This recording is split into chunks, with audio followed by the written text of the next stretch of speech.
Merci de m'avoir invitée. Donc effectivement, je suis Maud Besançon, je suis enseignante-chercheur à l'Université Rennes 2.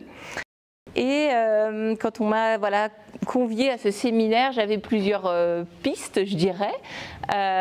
D'une part sur le haut potentiel intellectuel, puisqu'il y a différents mythes, et d'autre part sur la créativité, qui sont mes deux thématiques de recherche. Alors j'ai fait le choix, j'espère que ça va vous convenir, de partir sur le haut potentiel intellectuel.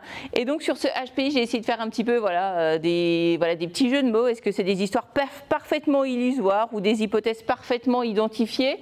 En tout cas, l'idée, c'est qu'au cours de ce séminaire, je vais essayer de vous montrer, d'essayer de faire la part des mythes et vraiment des preuves scientifiques qui sont autour du haut potentiel intellectuel. Alors, je suis française évidemment, et donc les mythes, moi je les connais bien en France et je les connais un petit peu moins en Suisse, du haut potentiel intellectuel.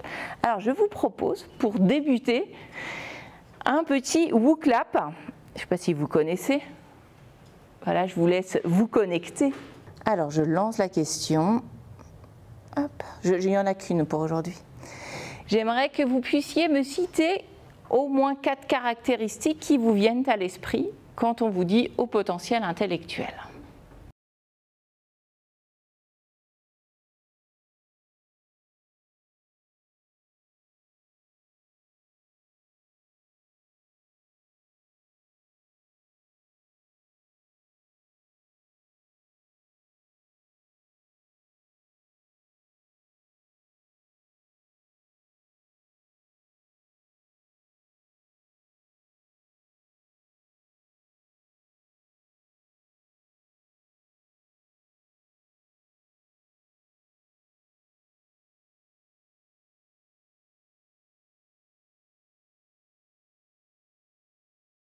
Alors il y a des choses qui se retrouvent quand même. Alors je suis plutôt bien là, on est pas mal. Le terme le central en fait est intelligence. Donc là-dessus tout va bien. Après, je suis assez intéressée par des petits mots comme trouble. Alors trouble de la personnalité, j'ai ça moi dans ma tête, mais peut-être que je me trompe. Vous m'avez parlé de régulation des émotions. Alors j'imagine que vous l'envisagez plutôt sur l'aspect où ces enfants auraient des difficultés à réguler leurs émotions. Alors il y a les autres termes un petit peu synonymes, on peut parler de précocité, j'avais vu niveau élevé, je ne sais plus où c'était, bref je ne le vois plus. Mais dans la régulation des émotions, on a également anxieux qui apparaît. Et puis après vous avez également la créativité. Alors il m'a semblé voir passer, je ne le vois plus, échec scolaire, je ne le vois plus. Tout en haut à gauche. Ah voilà, échec scolaire, donc très bien. Et à l'inverse, on a réussite scolaire de l'autre côté. Donc voilà. Mais donc il y a bien quand même des choses qui se passent où ces enfants sont-ils en réussite ou en échec scolaire. Dans un premier temps, ce haut potentiel intellectuel, au final, on en parle beaucoup. Si on va faire un petit tour à la FNAC, vous avez un rayon qui est assez conséquent sur le haut potentiel intellectuel. Je vous en ai mis des petits exemples. Donc mon enfant pense trop, l'enfant surdoué. Alors la femme surdouée, puis vous voyez en dessous quand même la double différence quand même, le double défi. Moi ça me pose quand même un léger problème entre les hommes et les femmes. Oui, effectivement, on est tous différents, mais voilà. Et puis après, beaucoup d'ouvrages également de Jeanne Sofachin, trop intelligent pour être heureux, l'adulte surdoué évidemment. On a ça chez les enfants, mais on a également ça chez les adultes. Vous m'avez parlé en fait de différents noms, et donc effectivement je vais commencer par vous présenter un petit peu les différents noms que l'on peut retrouver, les dénominations. Et par contre celui-là vous ne me l'avez pas sorti, je suis presque déçue, parce que nous en France il sort à chaque fois. C'est le zèbre. Donc, pourquoi le zèbre est-ce qu'il sort? C'est Jeanne Sofachin qui est la première à en avoir parlé. Et est-ce que vous savez pourquoi est-ce que le terme de zèbre est ressorti pour Jeanne Sofachin? Je ne suis pas sûre. Pourquoi est-ce qu'on parlerait de zèbre en fait pour parler de ces enfants au potentiel intellectuel? Parce que le zèbre est un animal sauvage que l'homme n'a pu domestiquer. Alors est-ce que ça veut dire que ces enfants au potentiel intellectuel et ces adultes, on ne peut pas les domestiquer, mais est-ce qu'on cherche vraiment à les domestiquer? C'est une grande question. Deuxième en fait caractéristique de pourquoi est-ce qu'elle les surnomme en fait les zèbres, c'est par rapport au pelage, je dirais, du zèbre avec ses rayures qui lui permettent de se camoufler. Et effectivement, certains enfants, mais même adultes en fait, ont tendance à se camoufler, à pas vouloir montrer l'ensemble en fait de leur haut potentiel intellectuel. Et puis enfin, dans le langage courant, on parle de drôles de zèbres. Et donc, c'est un petit peu ce côté où ces enfants au potentiel intellectuel seraient, je dirais, originaux. Voilà, mais est-ce qu'il n'y a qu'eux qui peuvent être originaux? Donc voilà, donc c'est un terme qui pour moi ressort généralement à chaque fois. Bon là, il n'est pas ressorti, c'est pas grave, la présentation est en fait avant. Il n'empêche que voilà, je vous présente, moi ça me pose un problème quand on parle de ces enfants comme des zèbres. Mais revenons aux autres thèmes, aux thèmes que vous avez pu me sortir, la précocité. Précocité, c'est un terme qui a longtemps été utilisé. Nous, au sein de l'éducation nationale, jusqu'en 2019, au final, il était utilisé.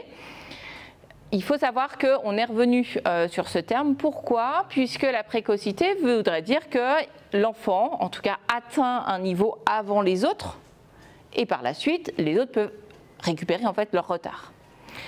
Or, un haut potentiel intellectuel, il reste au potentiel intellectuel toute sa vie. Donc, est-ce que ça veut dire qu'après adulte, il décline plus rapidement que les autres? Non, pas vraiment. Raison pour laquelle, même chose, on a plutôt mis de côté ce terme de précoce et de précocité. Si vous allez plutôt regarder cette fois-ci dans la littérature anglophone, et donc là vous me l'avez indiqué, on va parler de surdoué. Au Canada, on va parler de douance, je trouve que c'est un mot très joli, mais on les associe toujours avec le talent, talentueux. Pourquoi? Parce que d'un côté, quand on parle de surdoué, de douance, on est sur ce côté, c'est génétique, c'est inné, et le côté plutôt talentueux, c'est quelque chose qui s'acquiert avec l'expérience. Et donc, dans la littérature anglophone, on associe donc le giftedness avec le talented. Mais on a, nous, tendance, au final, au niveau francophone, à ne pas les utiliser ensemble. Donc ça pose un problème parce que l'intelligence n'est pas que innée, raison pour laquelle on préfère mettre de côté ce côté surdoué et douance. Et puis l'expérience est importante, mais on a quand même besoin un petit peu de ce qu'on a au niveau inné.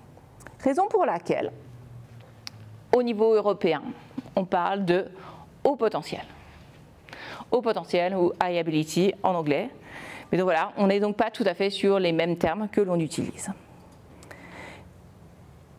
En Suisse, je ne sais pas ce qui est utilisé, mais normalement vous devriez être sur high ability, enfin haut potentiel, je ne sais pas. Ça se regarde. Bonne question. Le doctorant qui a travaillé, il me semble que c'était encore, en tout cas l'association, je crois qu'ils étaient encore sur le précoce ou précocité. Mais peut-être qu'ils ont changé depuis. La thèse de Sophie. Ouais. Bon, en tout cas, voilà, normalement, c'est le terme scientifique est plutôt tourné sur du haut potentiel intellectuel. Mais au sein de l'éducation nationale, ça a du mal à changer, ça date depuis 2019.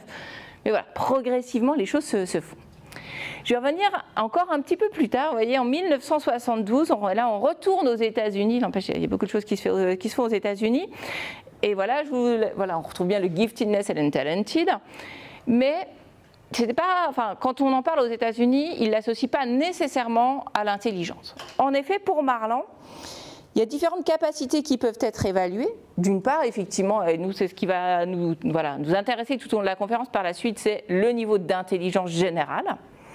Mais on va retrouver également les capacités académiques spécifiques.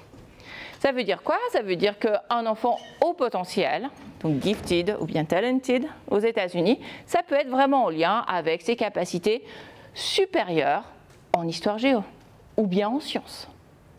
Bref, dans un domaine académique spécifique. Ils évaluent également, ils s'intéressent beaucoup à la capacité de la pensée créative. Alors moi, c'est aussi mon autre champ, voilà, c'est un champ de recherche dont je ne vais pas beaucoup vous parler aujourd'hui, mais il est possible de distinguer le haut potentiel intellectuel du haut potentiel créatif. Et puis, ils s'intéressent également à la capacité d'être un leader. Donc le leadership, c'est quelque chose d'important pour eux.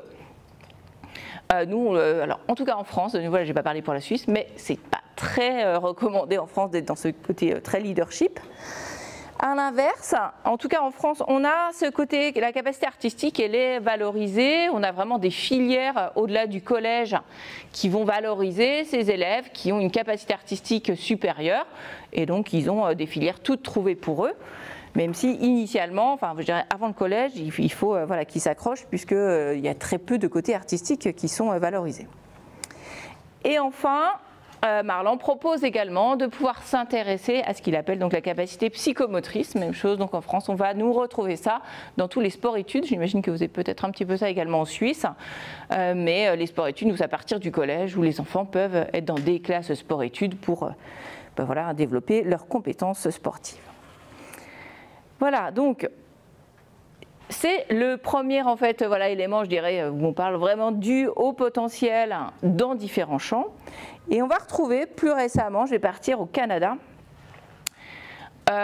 avec François Gagné, qui s'intéresse à un modèle différencié donc de la douance et du talent. Vous voyez, on est voilà, donc de nouveau au Canada, on a bien la douance et non pas le surdon, je dirais. Mais il parle bien de douance et de talent, ce côté inné et acquis. Dans son modèle, je trouve qu'il y a quelque chose d'intéressant, on a une approche un petit peu développementale. Au niveau inné, il parle bien en fait d'habiletés naturelles chez les enfants qu'on pourrait retrouver donc au niveau intellectuel, au niveau créatif, socio-affectif et sensorimoteur. Ces habiletés naturelles, on peut donc retrouver des enfants qui seraient donc giftedness, qui seraient donc à haut potentiel, dans les 5% les plus élevés. Mais à partir de ces habiletés naturelles, ça ne veut pas dire que forcément, dans notre vie de tous les jours, elles vont s'exprimer. Donc il y a tout un processus développemental qui va permettre d'arriver à l'expression ou pas de ces habiletés qui sont développées, et donc ça se transformerait en talent. Sauf que cette fois-ci, au niveau du talent, on a plutôt en fait un talent dans des champs d'application. Et là, il propose dans les actions sociales, dans les arts, dans le commerce, ou également dans le sport, au niveau scolaire, au niveau de la technologie. Bref, on va se spécialiser dans un champ. Et donc, effectivement, par exemple, dans les arts, je pourrais retrouver du créatif, mais également avec du sensorimoteur quand on fait de la poterie, par exemple. Ce processus développemental, pour François Gagné, va être impacté par ce qu'il appelle des catalyseurs. Ces catalyseurs, vous avez des catalyseurs vraiment internes à l'individu, donc c'est ceux que vous avez en haut ici, les catalyseurs intrapersonnels. Par exemple, je prends toujours l'exemple, j'avoue, d'un enfant qui est assez petit au final, enfin, voilà, qui est assez doué au basket, mais qui reste petit, eh bien, c'est pas sûr qu'il puisse atteindre, voilà, et pouvoir participer et jouer dans l'équipe nationale, parce qu'à la fin, quand il est trop petit, parfois ça passe pas. Mais vous avez également la motivation, la personnalité qui vont effectivement jouer un rôle dans ce développement en fait de nos habiletés. Et puis vous avez tous les catalyseurs environnementaux, ce que l'environnement va mettre en place pour développer au final le potentiel de l'enfant, parce qu'au départ on est des enfants. Donc ça dépend de la famille, ça dépend également de l'environnement scolaire dans lequel on est, ça dépend également des pairs, PAIR, voilà. Et puis vous avez vraiment les personnes que vous allez rencontrer qui vont plus ou moins, au final, vous permettre de développer votre potentiel. Les événements également auxquels vous faites face. Et en 2004, il a rajouté un facteur que je trouve assez intéressant, c'est le hasard. Le hasard va venir impacter l'ensemble de ces catalyseurs, mais également initialement, oui, on a ce qu'on a au départ. Et donc, voilà. C'est bien un peu de chance et bien un peu moins de chance. Donc on voit bien qu'on a un potentiel initial et puis vous avez tout le processus développemental qui va donc permettre d'exprimer votre potentiel. Et là, on va donc vraiment s'intéresser à comment s'exprime notre haut potentiel intellectuel, de quoi est-ce que l'on parle. Et donc normalement, on vous en a déjà un petit peu parlé de l'intelligence, donc je devrais pouvoir aller un petit peu plus vite. En tout cas, vous m'avez parlé tout à l'heure d'un trouble. Eh bien non, le haut potentiel intellectuel n'est pas un trouble. On va plutôt parler d'identification plutôt que de diagnostic. Si c'était un trouble, on irait effectivement voir un médecin et donc il poserait un diagnostic. Sauf que pour avoir un diagnostic, eh bien, ça veut dire qu'il y a des signes, des symptômes que l'on reconnaît, notamment dans le DSM ou dans la CIM. Or, on peut encore lire aujourd'hui, il n'y a pas d'association spécifique de troubles donc psychopathologiques qui nous permettent de déterminer à quel moment voilà, cet individu est un enfant à haut potentiel intellectuel ou un adulte à haut potentiel intellectuel. Donc la seule chose que l'on peut faire, c'est pas donc de diagnostiquer un haut potentiel intellectuel, mais d'identifier un haut potentiel intellectuel. Donc si on peut juste identifier, évidemment vous comprenez bien qu'il n'y a pas de grille de diagnostic qui est validée. Et ça, c'est toute la problématique que nous, en tout cas, on a en France, je ne connais pas, voilà, je ne peux pas parler pour la Suisse, mais nous, on a une grille au sein de l'éducation nationale où ils vont cocher. Alors voilà, s'il y a tant de symptômes, je dirais, eh bien oui, effectivement, il va falloir penser quand même à proposer aux parents d'aller voir la psychologue de l'éducation nationale qui va pouvoir faire passer un test. Notamment tout ce qui a trait à des troubles en lien avec les émotions, mais j'y reviendrai un peu plus tard. Donc, comme il n'y a pas de grille de diagnostic, c'est en ça, voilà, pour moi c'est très important. Ça veut dire quoi? Ça veut dire que l'enfant n'a pas de trouble, et voilà, il a juste une spécificité dans le fonctionnement cognitif, puisque qu'on parle bien du haut potentiel intellectuel, et bien c'est bien son fonctionnement cognitif que l'on évalue à travers les tests qu'on lui fait passer. En ce qui concerne l'âge d'identification, j'avoue que voilà, je suis psychologue également, donc j'en ai vu un certain nombre. J'ai un petit peu de mal quand les parents, dès 2 ans et demi, 3 ans, viennent nous voir et nous demandent eh ben voilà, faites passer un test à mon enfant, je pense qu'il est au potentiel intellectuel. C'est un peu jeune. Voilà, avant 6-7 ans, enfin voilà. C'est bien, quoi. Enfin voilà, laissez-les vivre, en fait, vos enfants, je dirais. Voilà, à partir de 6-7 ans, effectivement, il y a aussi une acculturation. On se rend bien compte que l'environnement familial est très important. Et donc, voilà, avant 6-7 ans, le poids de la famille va faire qu'on peut faire basculer, on va dire, certaines dimensions du test sur du haut potentiel, alors que par la suite, ça ne l'est pas forcément.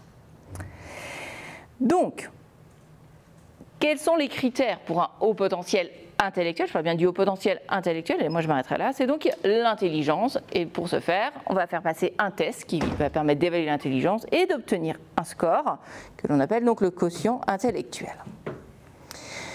Dans la revue de la littérature de Carman, qui date un petit peu maintenant, qui date de 2013, mais je la trouve intéressante parce que c'est important de se baser sur les preuves scientifiques. Et même dans les articles qui sont publiés, c'est important d'avoir un regard critique sur ce qui est dit à l'intérieur. Dans cette revue de la littérature, on nous dit qu'il y avait donc 104 études. Et voilà, ils ont récolté 104 études. Sur ces 104 études, il n'y en a que 62% qui utilisent un test d'intelligence pour parler de haut potentiel intellectuel. Bon, alors déjà, je ne sais pas, ça devrait commencer un petit peu à vous questionner. Puisque que 62%. Dans ces 62%, seuls 32% utilisaient le seuil à 130. Voilà, donc là ça diminue encore un petit peu. On va y revenir sur le seuil, mais ce seuil de 130, c'est parce qu'on se situe à 2 écarts types de la moyenne et qu'on est à 2,5, enfin 2,3% exactement de la population. Ben là, il y en a plus que 32% qui l'utilisent. Donc ça fait peu. Parmi ces 32%, certains vont ajouter d'autres critères. Donc ça veut dire que même ce seuil n'est pas suffisant. Il faut en plus que ça, par exemple, qu'ils réussissent très bien à l'école, ou enfin voilà, que les enseignants en fait aient considéré que cet enfant était au potentiel intellectuel, ou qu'il ait également des compétences élevées en créativité. Vous voyez que voilà, on va encore un petit peu plus loin. Alors, le pire, c'est que certaines ne disent rien. Ah ben non. On a évalué du haut potentiel intellectuel, mais débrouillez-vous, je ne vous donne pas la définition. Ça, c'est fort. Donc, c'est quand même légèrement problématique. Alors, dans la pratique, ce que l'on constate souvent, et alors maintenant, ça n'existe, enfin, normalement, dans les WISC 5, ça n'existe plus, mais il n'empêche, en 2013, ça existait encore, c'est que on avait souvent un QI donc verbal, qu'on pourrait rapprocher aujourd'hui de l'indice de compréhension verbale, qui était supérieur. Voilà, ou bien à 130, ou bien un QIP, donc de performance, que l'on pourrait donc rapprocher de l'indice de raisonnement fluide. Donc voilà, parfois la réussite scolaire a été prise en considération, mais ça c'est en lien également avec ce que proposait Marland notamment. Donc aux États-Unis, ça fonctionne beaucoup.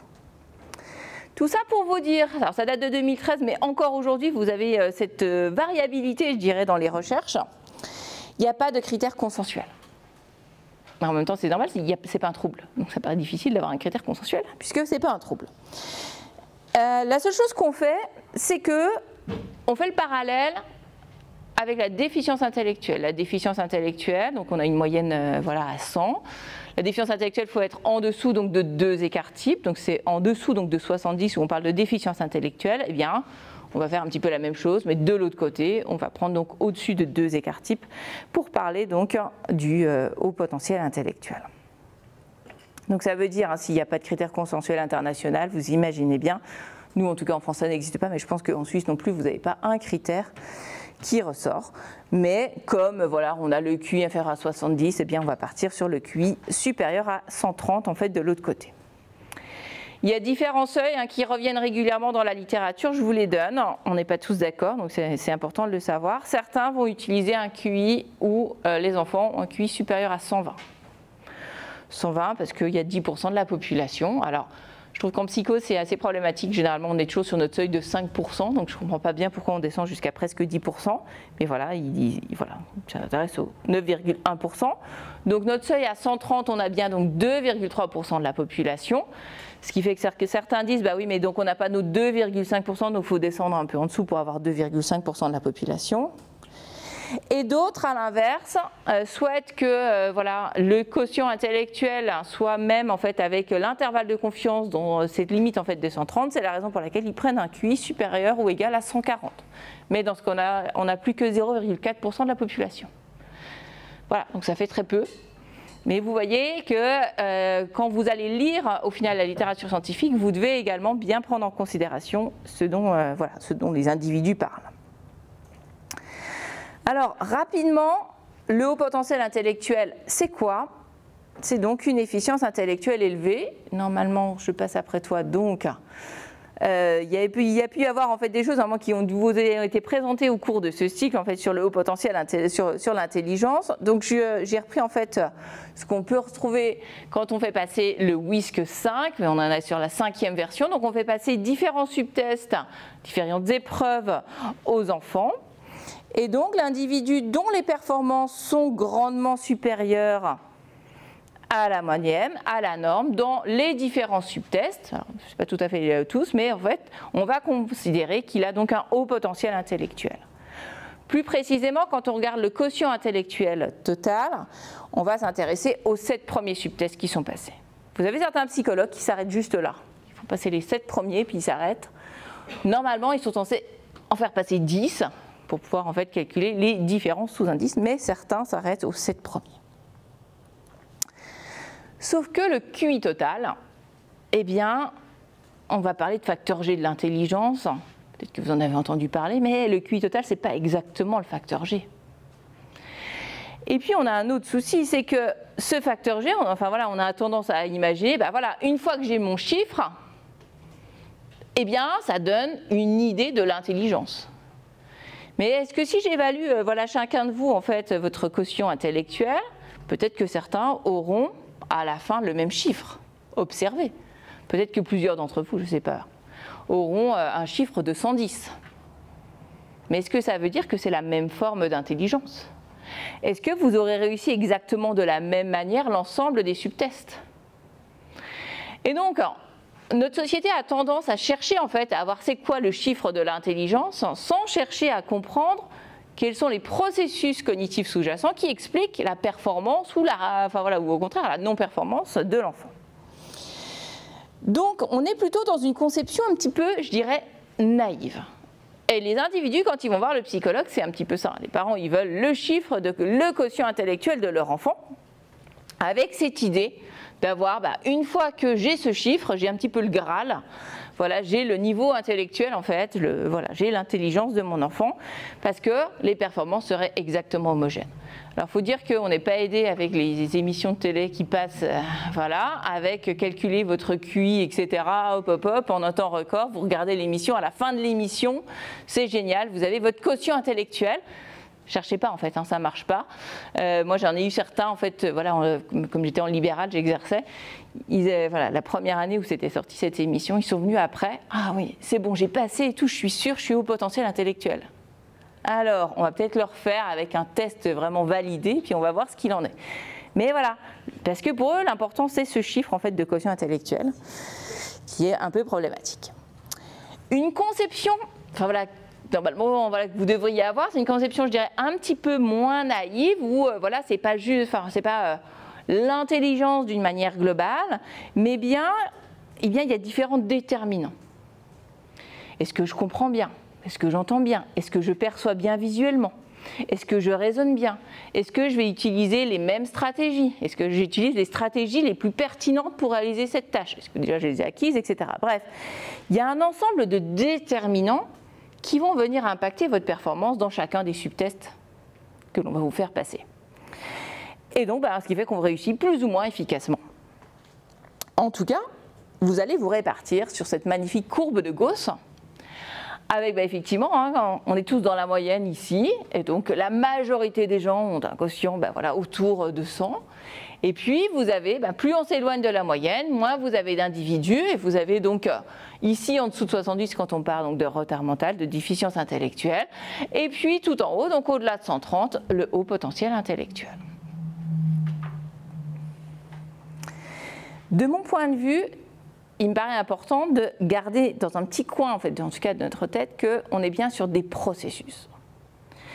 Et donc quand on évalue l'intelligence, c'est bien cette approche processuelle de l'intelligence qu'on doit avoir, pas juste le chiffre qui nous... Enfin, ok, très bien, si ça nous donne une indication, mais pas grand-chose, je dirais.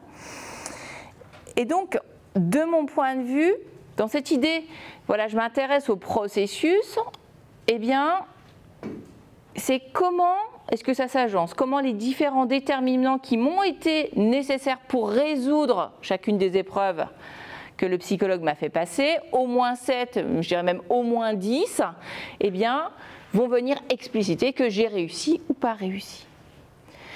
Donc, c'est un petit peu, en fait, je la présente comme ça, mais parce que, voilà, mon nom, en fait, parle, hein, je ne suis peut-être pas si loin de la Suisse que ça, et donc ça doit vous parler. Je fais le parallèle avec une horloge. L'horloge, elle nous donne l'heure. Mais en fait, il y a tout un petit mécanisme au final, et l'ensemble de ces petits déterminants très complexes en fait, qui s'assemblent, etc., enfin, voilà, de manière très précise, eh bien, vont permettre que ça fonctionne super bien. Et donc, si au niveau de l'intelligence, eh bien, l'ensemble de ces petits éléments fonctionnent super bien, voilà, ils sont très costauds et que voilà, en plus de ça, c'est bien graissé et donc les rouages sont bons, eh bien, je vais bien réussir et avoir un niveau de performance élevé. Si jamais ça grippe un peu, forcément, je vais avoir un petit peu plus de mal à donner l'heure exacte. Donc, c'est important de garder ça en tête et de bien comprendre qu'un score d'intelligence, donc quand on vous dit, voilà, c'est super, vous avez un QI de 110, ça ne veut rien dire, et que si votre voisin ou votre voisine a également un QI de 110, il est probable qu'il n'y ait pas exactement la même forme d'intelligence, puisque les déterminants ne seront pas exactement les mêmes. Est-ce que vous êtes attentif de la même manière? Est-ce que vous avez exactement les mêmes connaissances? Vous avez des aptitudes innées? Est-ce que vous aviez la même base initialement? Et puis, vous avez, il n'empêche, voilà, tous les aspects effectivement psychosociaux. Est-ce que l'enfant, quand il vient vous voir, il est hyper motivé? Est-ce qu'il se donne à fond dans la passation? Est-ce qu'en même temps, il n'est pas trop stressé? Parce qu'il sait qu'en fonction du résultat, eh bien, l'orientation ne sera pas la même. Et à un moment donné, ça peut être quand même assez angoissant pour lui. Et puis, vous avez tout le contexte, je dirais. Le contexte, ça va être, voilà, je me souviens d'une passation au cabinet où mes voisins ne m'avaient pas prévenu, ils étaient en train de faire des travaux, donc quasi le marteau-piqueur juste à côté. Au moment où l'enfant doit retenir des chiffres, ce n'est pas très pratique. Donc le contexte va faire qu'effectivement, il n'est pas dans les meilleures conditions pour réussir. Mais vous avez également le psychologue. La manière en fait, dont il est en interaction avec l'enfant va venir également impacter au final, va pouvoir venir impacter les scores. Et puis parfois également dans la cotation, on n'est pas tout à fait tous d'accord. Donc en tout cas, voilà, ces différents déterminants peuvent venir impacter la performance. Ainsi, donc, pour synthétiser, gardons en tête, quand on parle donc du haut potentiel intellectuelle, on parle bien pas juste de l'intelligence. L'intelligence ne se mesure pas directement. C'est bien l'ensemble des déterminants qui fonctionnent de manière très efficace. Et donc là, je vous ai donné un petit aperçu de quelques déterminants. Ce n'est pas l'objectif en fait de cette conférence, mais voilà, on est bien sur des déterminants qui sont majoritairement cognitifs. Toutefois, et c'est clair, je suis bien au clair avec ça, ça fonctionne normalement super bien, c'est pour ça qu'on parle d'un haut potentiel intellectuel. Mais pour certains enfants, pour certains adultes, il peut effectivement y avoir des troubles développementaux qui vont s'ajouter. Ils peuvent avoir un haut potentiel intellectuel, mais avoir en plus de ça un TDAH. C'est possible. Et donc évidemment, si ils ont en plus un TDAH, il y a des chances que au moins un score, voire plusieurs scores en fait, soient chutés. Et donc ça fait chuter globalement la performance globale. Mais ce n'est pas pour tout le monde. Donc normalement, on est d'accord, je vous ai parlé majoritairement de déterminants cognitifs. Donc normalement, il n'y a aucune raison de penser qu'il existe un ou des profils non cognitifs particuliers. Et pourtant, tout à l'heure, quand je vous ai demandé un petit peu vos représentations, j'ai vu, ils sont anxieux. Il n'y a pas le terme anxieux, il y avait le terme de la gestion des émotions. Donc on associe bien avec ce haut potentiel intellectuel des éléments. Et effectivement, là je vous présente, ça commence un petit peu à dater, ça date de 2009, mais mes collègues de l'université Paris-Cité avaient travaillé sur les représentations sociales du haut potentiel.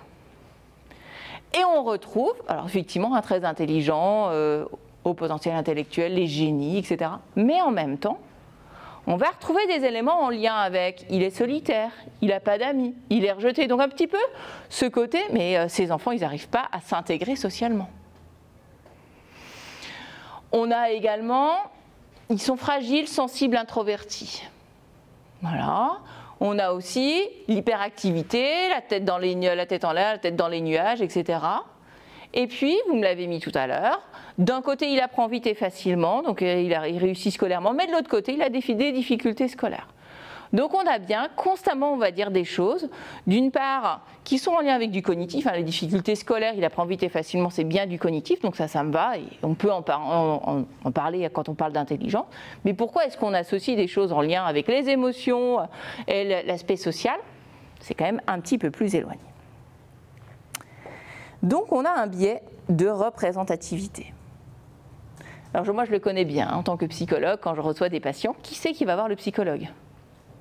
Est-ce que tous les gens qui vont bien vont voir un psychologue? Non. Non, je vous promets, jamais. Donc, en tant qu'enseignant, mais également en tant que psychologue, que médecin, les infirmiers, bref, tous ceux qui parlent du haut potentiel intellectuel, ils voient qui? Eh bien, majoritairement, on voit uniquement les jeunes qui vont mal. Donc, en fait, on fait une focale sur des gens qui vont pas bien. Voilà. Et on va avoir des gros biais, en fait, dans ce que l'on dit. Donc, en tout cas en France, je pense qu'en Suisse c'est la même chose, il n'y a pas de dépistage systématique du haut potentiel intellectuel. Dans certains pays, on commence à les avoir. Ça peut être intéressant, moi ça fait partie des recherches, en fait, j'avoue qu'il me plairait bien d'aller regarder vraiment, par exemple, à la fin de la troisième, nous quand on a le brevet en France, c'est de se dire, évaluons l'intelligence et voyons vraiment ce qu'il en est, notamment de l'échec scolaire. C'est partie des choses qui m'amuseraient bien. En tout cas, gardez en tête, et c'est pour ça que c'est comme ça qu'on les a majoritairement dans les études, il y a des signes d'appel. Ces signes d'appel sont souvent, il ne va pas bien à l'école, il n'a pas d'amis, il a du mal à gérer ses émotions, il n'arrête pas de bouger, etc. Bref, on va donc consulter un psychologue. Et dans la logique, un psychologue qui fait bien son travail, s'il y a beaucoup de choses en lien avec la personnalité ou bien les troubles d'attention, il ne va pas forcément aller sur l'intelligence. Mais d'autres, en fait, parce que ils ne sont pas très au clair sur ce qui se fait au niveau scientifique, vont partir bille en tête sur du haut potentiel intellectuel. Et donc à la fin, on peut identifier un haut potentiel intellectuel, mais je dirais c'est peut-être un faux positif, un faux négatif, enfin voilà, on a des choses quand même un peu parfois étranges. Et donc on va avoir des prises en charge qui vont être particulières alors qu'on peut être passé à côté d'autres problématiques chez l'enfant. Donc mon objectif j'y arrive, c'est de vous présenter si est-ce que ces enfants sont si différents des autres, si ces élèves à haut potentiel intellectuel sont si différents des enfants tout venant. Petite caractéristique cognitive quand même, oui, ils sont différents, forcément, on est au clair. Notamment, ils acquièrent plus vite les connaissances. Donc ça a été montré plusieurs fois. Comme ils ont une base de connaissances qui est plus vaste, eh bien ça permet de faire des liens plus facilement. Et comme on fait des liens plus facilement, eh bien, on acquiert plus facilement encore les connaissances. Donc pour un âge donné, ils ont plus de connaissances que les enfants en fait du même âge. Ils ont également une bonne capacité de transférer les connaissances. Donc ça c'est intéressant, ils arrivent à faire les ponts entre différents domaines. Et donc là c'est vraiment cette implication en fait de l'aptitude de l'intelligence cristallisée qui est mise en évidence. Ils ont également, là encore, tout ce qui a trait, c'est ce qu'on évalue quand on fait passer un test de Wechsler, ils ont un très bon raisonnement fluide. Ils ont donc effectivement, ils arrivent bien à raisonner, un raisonnement logique, que ce soit avec des choses très abstraites, mais des choses également plus concrètes, notamment avec les domaines des mathématiques, parce que j'ai vu tout à l'heure que vous me parliez de mathématiques. Ils ont, pour certains, mais c'est pas aussi clair en fait que je dirais les deux premières, ils peuvent avoir des aptitudes visuelles supérieures, mais pas tous. Voilà, on ne le retrouve pas nécessairement chez l'ensemble des enfants au potentiel intellectuel. Il y a une grande variabilité concernant cet indice donc visio-spatial chez ces enfants à haut potentiel intellectuel. Au niveau des capacités mnésiques, eh bien, là encore, on constate qu'il y a des fortes capacités en mémoire de travail. Si jamais c'est associé avec un trouble de l'attention, ça sera effectivement plus bas, mais normalement, ils ont des capacités mnésiques au-dessus des enfants de leur âge. Même chose au niveau des capacités attentionnelles. Et pour la vitesse de traitement, eh bien, effectivement, ils ont normalement tendance à traiter plus rapidement l'information et donc à cocher, on va dire, les cases un petit peu plus vite. Donc tout ça fait que ils ont eu un haut potentiel normalement sur l'ensemble des déterminants que l'on évalue sur un test d'intelligence. Rappelez-vous, Binet, c'est le premier à avoir fait un test d'intelligence et donc c'était bien en lien avec les difficultés au sein de l'école. Donc si ils ont de hautes performances intellectuelles, normalement ils devraient réussir majoritairement à l'école. Or, c'est pas ça qu'on a. Quand les parents viennent vous voir, c'est plutôt ça. Mon enfant n'a réussi pas à l'école, donc c'est que c'est un enfant au potentiel intellectuel. Bien. C'est pas sûr, quand même. Et puis, en même temps, on n'est pas aidé. Alors, je me suis amusée à faire des petites recherches sur Internet. Alors là, celle-ci, elle date un petit peu, ça date de 2012, mais on nous indiquait qu'il y avait 70% des surdoués qui étaient en échec scolaire. Je ne sais pas comment ils font pour les déterminer, parce que pour savoir, il faudrait qu'on ait l'ensemble des hauts potentiels intellectuels, on est d'accord, mais on ne l'a pas. Mais eux, ils arrivent à nous sortir un super chiffre, 70% des surdoués sont en échec intellectuel. Forcément, si mon enfant est en échec scolaire, c'est que c'est un enfant au potentiel intellectuel. Oui, la logique même. Bon, de 2012, vous me dites, c'est bon, on a arrêté, maintenant on sait bien que c'est pas ça. Eh bien non, on continue. Ça, c'est en 2021, je crois. Ouais, 2021, les enfants au potentiel en échec scolaire, mytho-réalité. Alors voilà, on commence à voir les choses, mais après, quand vous regardez à l'intérieur, on vous dit que majoritairement, ils sont quand même plutôt en échec scolaire. Et puis là, cette fois-ci, en décembre 2022, voilà, comment peut-on être surdoué et pourtant en échec scolaire? Voilà, on nous dit bien constamment que ces enfants sont en échec scolaire. Donc ça, c'est, j'ai pris dans différentes annonces, Google et tout, etc. C'est pas forcément... Mais c'est ce que lisent les gens sur leur téléphone. Et donc, comme on est constamment sur nos téléphones, tout va bien. Alors, regardons ce que dit la recherche maintenant. Donc, petit rappel. Je vous l'ai dit tout à l'heure, les tests de QI ont été conçus pour prédire la réussite scolaire. Donc déjà, incompréhensible qu'on arrive à 70% d'échecs scolaires. Donc normalement, il y a bien une corrélation. Plus je réussis le test d'intelligence et plus je réussis à l'école. Et ça a été prouvé plein de fois. Enfin, là, je vous ai mis une référence de 2007. Mais voilà ce que l'on retrouve. Donc là, c'est dans le livre en fait, de McIntosh où, alors, c'est pas la réussite au bac, mais c'est tout comme, en fait, c'est aux États-Unis. On voit que quand on a un quotient intellectuel en dessous de 80, on réussit quand même pas beaucoup, on va dire, le bac. Et que, un truc incroyable, quand on a un QI au-delà de 120, on réussit quand même vachement mieux le bac. Donc, effectivement, certains ne vont pas réussir, on n'est pas à 100%, hein, je ne dis pas le contraire, mais c'est quand même plus simple de réussir le baccalauréat quand on a un haut potentiel intellectuel. Donc, gardons ça quand même dans un coin de nos têtes. L'échec scolaire n'est pas forcément synonyme de haut potentiel intellectuel. Pour autant, ça ne veut pas dire que tous les enfants au potentiel réussissent super bien à l'école. C'est pas ça que ça dit. Voilà, il y en a qui vont moins bien réussir. Ils ne sont pas motivés, le prof les motive pas, ils ne trouvent pas un sens en fait à ce qu'ils font, donc ils ne vont pas réussir. Et en plus de ça, ils peuvent avoir des troubles cognitifs associés, type le TDAH, des troubles 10, etc., un TSA. Ils peuvent y avoir effectivement des troubles socio-émotionnels associés, mais c'est associé. C'est pas parce qu'ils sont au potentiel intellectuel qu'il y a des troubles émotionnels ou qu'il y a des troubles 10, etc. Et enfin, on parle quand même effectivement de sous-réalisation, de démotivation, de manque d'intérêt qui touchent les enfants au potentiel intellectuel comme tous les enfants. Donc voilà. L'autre aspect des choses dont je voulais vous parler sur les aspects cognitifs, c'est d'ailleurs, moi je parle de pensée divergente, mais c'est la pensée, comment ils appellent ça dans la comment ils appellent ça? En arborescence. Voilà, exactement, la pensée en arborescence. Donc moi j'appelle ça la pensée divergente, qui est un type nécessaire, notamment sur la pensée créative, donc voilà, moi ça me parle bien. C'est donc quoi? C'est la capacité à produire de nombreuses idées à partir d'un stimulus. Je vais juste vous parler en fait d'une étude menée en 2010, alors voilà, par des personnes, des chercheurs avec 26 hauts potentiels intellectuels et 26 enfants non hauts potentiels intellectuels. Alors déjà, vous voyez que c'est pas beaucoup, mais il l'empêche. Et la difficulté qu'ils ont, c'est que pour les trouver, les déterminer, ils les ont appariés donc effectivement en âge, pour des enfants de 12 ans à 18 ans. Ils s'y sont intéressés en fait avec la dimension en lien avec la personnalité. Donc ils sont intéressés à la personnalité des individus, à leur intelligence. Donc ils ont évalué l'intelligence. Et donc ils ont fait passer des tâches de créativité. Ce que l'on constate, c'est que le poids donc de la personnalité et de l'intelligence sur ces performances créatives, donc en pensée divergente, dépendent du type de tâche.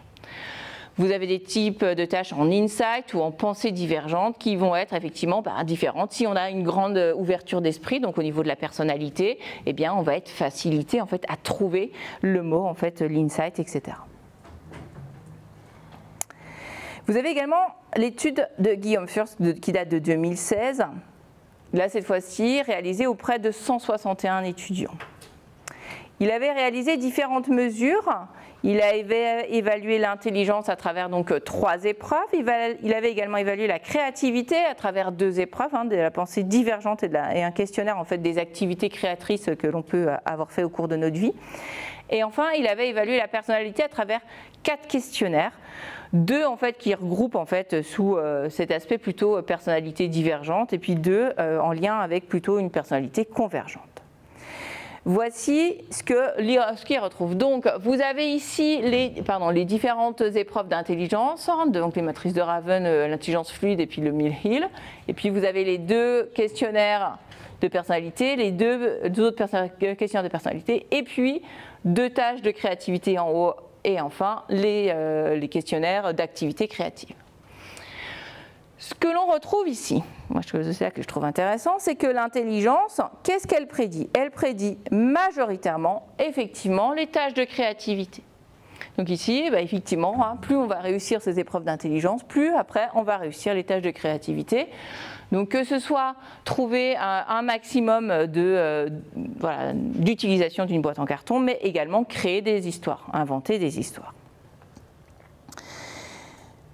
En ce qui concerne plutôt la dimension en lien avec la personnalité, avec une personnalité plutôt divergente, à quel point je suis capable en fait de générer de nombreuses idées, et puis à quel point je suis distrait plus ou moins facilement, et puis la convergence au contraire c'est la persévérance, et puis comment j'arrive à sélectionner des idées. Et bien là, ça va plutôt prédire les activités créatives que l'on met en place dans notre vie de tous les jours. Donc on voit qu'en fonction de ce que l'on va évaluer, eh bien, ça ne prédit pas au final les performances et les mêmes. Après, on peut toujours se poser la question, quand on parle d'activité créative, est-ce qu'on se rend compte, nous, quand on a rempli ce questionnaire, qu'on est créatif ou pas dans notre vie quotidienne?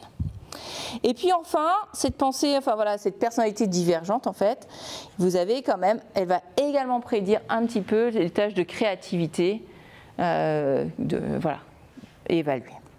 Mais voilà, donc vous voyez, il y a des liens, mais les liens, ils ne sont pas très élevés non plus. Enfin, après, c'est significatif, il y a 161 participants, mais on va quand même un peu relativiser les choses. Alors, maintenant, passons aux caractéristiques non cognitives. Je pouvais en faire plein, j'en ai sélectionné quelques-unes. Je voulais absolument vous parler de l'intelligence émotionnelle. Ça tombe bien, vous m'avez parlé des émotions, parce que c'est le... Voilà. Et puis en plus, on parle beaucoup de haut potentiel émotionnel, donc ça me va bien. Alors, une idée courante, c'est que les jeunes à haut potentiel intellectuel, ils auraient une plus grande intelligence émotionnelle que leurs pairs. Pareil. Alors déjà, c'est quoi le haut potentiel émotionnel? Il y a plusieurs problématiques en psycho. La première, c'est que quels sont les modèles théoriques sous-jacents? On n'est pas encore très au clair en fait sur l'ensemble des modèles théoriques. Et puis donc comment est-ce qu'on peut mesurer un haut potentiel émotionnel? Quand on aura des modèles stables, on pourra envisager des mesures qui sont validées. Mais pour le moment, c'est quand même assez difficile de répondre en fait à cette question. Il n'empêche, parce que voilà, les recherches sont en cours, donc je me suis amusée voilà, à aller regarder les caractéristiques émotionnelles particulières que peuvent avoir les enfants au potentiel intellectuel. On peut envisager l'intelligence émotionnelle plutôt comme un trait de personnalité, donc plutôt selon l'approche de Goldman, et donc ça c'est mesuré à travers des questionnaires.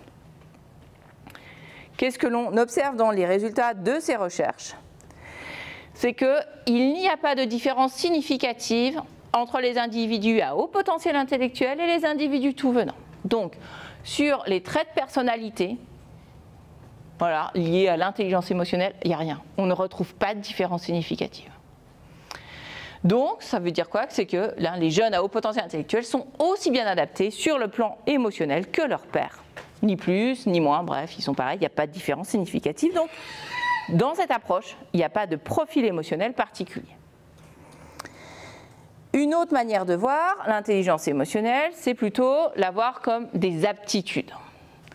Ces aptitudes, cette fois-ci, on va évaluer, donc on va mettre l'individu dans des situations où il doit utiliser son intelligence émotionnelle. Et bien là, qu'est-ce que l'on voit? C'est que les jeunes à haut potentiel intellectuel, ils obtiennent de meilleurs scores au test d'habileté. Et là, on se dit, alors, donc ça veut dire qu'en même temps, tout va bien. Donc, on ne devrait pas venir nous voir en tant que psychologue et nous dire « mon enfant ne réussit pas à gérer ses émotions ». Puisque là, tout va bien, il a de meilleurs scores. Mais bon, en même temps, Zedner, donc, en 2005 et ses collaborateurs, dans cette même étude, sur les questionnaires qui mesuraient au final l'intelligence émotionnelle trait, eh bien là, ils avaient des scores plus faibles. Donc, ça va à contrario de la recherche précédente. Donc voilà, on commence à voir, voilà, on n'est pas tous d'accord quand même sur ces choses-là. Il n'empêche, voilà, ce qui a été mis en évidence en 2020, c'est que les scores au test d'habilité sont corrélés avec le niveau de vocabulaire. Puisque reconnaître une émotion, il faut avoir un bon niveau de vocabulaire. Et forcément, nos enfants à haut potentiel intellectuel ont un niveau de vocabulaire normalement plus élevé que l'ensemble des individus. Donc, si on fait une petite synthèse sur cette intelligence émotionnelle, je vois que l'heure tourne, les résultats n'apportent aucune base solide, il y a vraiment, voilà, les recherches sont en cours, de toute façon je pense que voilà, les modèles théoriques ne sont pas encore très stables, donc il va falloir y aller, et donc ça va plutôt, enfin il n'y a pas de base solide qui va dans le sens où, bah oui, forcément tous les enfants au potentiel intellectuel ont des difficultés ou sont au-dessus, non, il n'y a rien, il n'y a pas de profil particulier au niveau de l'intelligence émotionnelle. L'autre chose en fait dont je voulais vous parler, c'est l'hypersensibilité. Alors vous ne me l'avez pas donné en fait, je suis assez étonnée parce que c'est pareil, ça ressort très souvent dans... Voilà, chez les étudiants et voilà, voilà, à Rennes. Donc, je vous en parle. Une vieille théorie, Dabrowski, 1964, qui met en évidence 5 formes, on va dire, voilà, d'hypersensibilité. Celle qui va nous intéresser, évidemment, c'est la première, c'est cette hypersensibilité plutôt émotionnelle. Et donc, est-ce que nos enfants au potentiel intellectuel auraient justement cette hypersensibilité émotionnelle? Alors pour moi, là aussi il faut faire attention, c'est que si on est dans l'hypersensibilité émotionnelle, ce n'est pas uniquement dans le négatif. Parce que souvent c'est « ah bah oui, il a du mal à gérer la colère, etc. » Mais on a du mal au final à voir que si on est hypersensible émotionnellement, on devrait réagir hyper fort aussi quand les choses sont positives. Et ça on ne le voit pas. Vous avez ici une recherche en fait qui date de 2016 où on essayait de faire le pourcentage de la variance qui était expliqué par ces différentes hypersensibilités. Donc on voit que forcément là où on retrouve des différences entre le haut potentiel intellectuel et le non potentiel intellectuel, c'est tout ce qui est la curiosité intellectuelle, mais également l'imagination. Et pour ce qui est, on va dire, de cette over-excitability émotionnelle, ils sont que 22%. Donc vous voyez qu'il n'y a quand même pas grand-chose. C'est plus en lien avec l'intelligence, mais en même temps c'est logique, on évalue l'intelligence, on n'évalue pas les émotions. Autre recherche de Bouchard en 2004, où il y avait 67% des participants avec un haut potentiel et 24% des participants sans haut potentiel intellectuel. Et on constate qu'ils avaient des profils d'hypersensibilité qui étaient similaires. Donc là, ils prenaient les 5 indices et puis ils regardaient si les profils étaient similaires ou pas. Il n'y a pas de profils qui émergent différents en fait, les uns des autres. Donc, ça veut dire quoi? C'est que les hypersensibilités, y compris l'hypersensibilité émotionnelle, ne sont pas un critère discriminant pour identifier, et je parle bien d'identifier, non pas de diagnostiquer, un haut potentiel intellectuel. Et je vous promets que, et à part le côté, oui, effectivement, mon enfant est en échec scolaire, et après, la majorité des parents qui viennent vous voir, c'est mon enfant est hypersensible.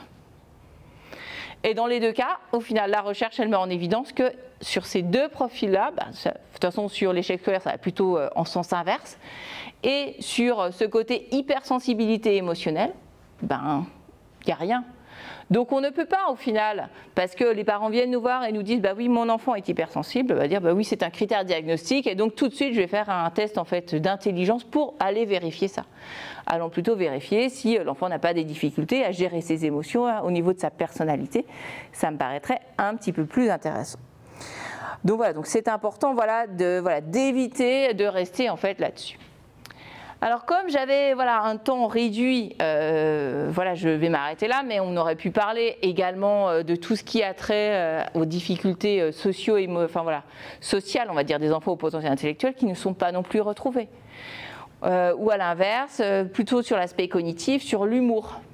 Voilà, j'aurais pu vous parler aussi de l'humour. Oui, effectivement, ça fait partie aussi des traits qui reviennent régulièrement quand on vient voir un psychologue, c'est « Ah, mon enfant au potentiel a beaucoup d'humour ». En fait, il comprend mieux, il comprend plus vite, parce qu'il a plein de vocabulaire. Mais ça ne veut pas pour autant dire qu'il va avoir un humour plus grand, on va dire, que les personnes, on va dire, qui ont un même niveau de vocabulaire que lui. Ainsi, pour conclure, dans la littérature scientifique, il y a peu de différences au final, mais très peu de différences entre les capacités non cognitives des jeunes avec ou sans haut potentiel intellectuel. Et donc, il n'y a pas plus d'anxiété, il n'y a pas plus de troubles émotionnels. À l'inverse, j'aurais pu même vous montrer que chez les adultes, quand on regarde les adultes à haut potentiel intellectuel, ils se sentent mieux dans leur vie de tous les jours. Mais pourquoi? Parce que quand on a un haut potentiel, quand on a un haut potentiel intellectuel, ça veut dire qu'on a mieux réussi à l'école, donc on va plus loin dans nos études, donc ça veut dire qu'on a un meilleur travail, on réussit mieux, et donc parce qu'il fait que globalement on est mieux dans notre vie, on gagne mieux notre vie, etc. Donc ils sont plus heureux généralement que les personnes qui ne sont pas au potentiel intellectuel. Et surtout, ce que la recherche met en évidence, c'est que lorsqu'il y a des différences, elles sont plutôt en faveur des jeunes à haut potentiel intellectuel. Ils sont plutôt moins anxieux, ils gèrent plutôt mieux leurs émotions, effectivement ils réussissent plutôt mieux à l'école. Bref, tout ça fait que il ne faudrait pas trop non plus se faire de soucis. Ils peuvent s'ennuyer à l'école, effectivement, parce qu'à l'école, c'est un petit peu répétitif, ça ne va pas assez vite pour eux, mais il n'empêche, c'est pas grave, l'ennui, ben voilà, ça permet de développer la créativité, je vous dirais bien. Donc en fait, pour moi, je trouve que c'est plutôt très positif. Et puis ça veut dire aussi qu'ils peuvent développer d'autres choses en fait pendant qu'ils s'ennuient. En tout cas, il est vrai, hein, certains enfants à haut potentiel intellectuel peuvent rencontrer des difficultés au quotidien, je ne dis pas l'inverse, et c'est la raison pour laquelle ben voilà, on peut les rencontrer chez un psychologue, mais ce n'est pas, la cause en fait n'est pas en lien, enfin n'est pas, voilà, c'est pas parce qu'ils ont un potentiel intellectuel qu'ils ont des difficultés, les difficultés elles peuvent être d'autres ordres. Voilà ce que j'avais à vous dire. Eh bien on peut t'applaudir.